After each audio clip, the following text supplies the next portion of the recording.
So you have three instructors from different styles, and today we'll discuss about the Filipino martial arts. First, about the history of Filipino martial arts. I will first ask my good friend Tuhon Mick to say something about the history, and then GM Allan, and then I'll try to say a bit of what I know about Filipino martial arts. Please, Tuhon. Well, Filipino martial arts has evolved by leaps and bounds, just like any other martial arts anywhere in the world. Our practice of FMA is based on weaponry. Then we teach the translation of this weapons movement into empty hands. And it has evolved from way back, and currently it is being practiced as indigenous as it can be.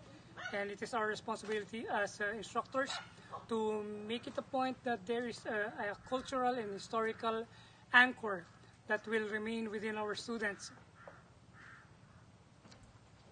And please, GM Allan.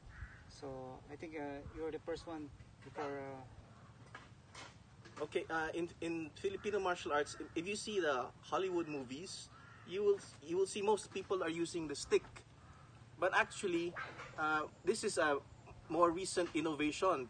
For me, I believe that prior to that, we were using bladed weapons such as these. Bladed weapons because it's part of our lifestyle, especially during the olden times when everybody had what we call a bolo, and they would bring their bolos with them and use it to cut wood, make for firework, to make fireworks, and they would also use it in everyday life. And for self-defense situations, of course, it's natural for them to always use the thing that's always with them, which is the bolo. So that is what I would like to clarify with our friends, because when people talk about Filipino martial arts, many people think that it's just about the stick, when in fact it is not only about the stick. It is about all the weapons you see here. So it's a weapons-based art. So please, GM Allan. Yeah, aside from this weapon, so we can use also short weapons like knife, dulo, we call it the palm stick, and we have also karambit. So yeah, you can see this weapon. So we have different names here in the Philippines. Sometimes in the Visayas we call it garab. Yeah, am I right? Yes. GM Ivan and Mick, and that's all.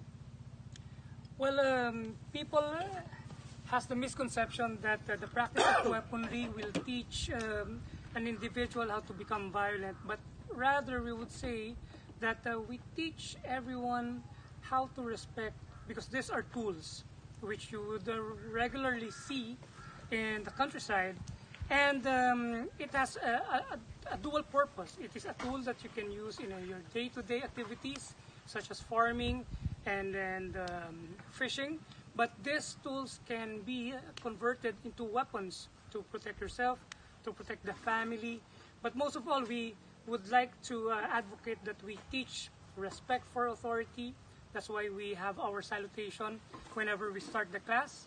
And we teach our students how to respect the weapons, because the weapons, if you misuse your weapon, you might end up hurting yourself as well. And one more thing, if I may add. People think that Filipino martial arts is only about weapons also. In fact, it also translates to bare hands. I had a student in China. He always brought his sticks with him everywhere he goes. He went, even in the subway. And I think that is wrong. We don't train with weapons with the idea that we always bring weapons with us. Okay? The real weapons are our hands and our feet and the body and the mind. So these ones are just tools. And then that is so true, no? And as you can see, this is our gym.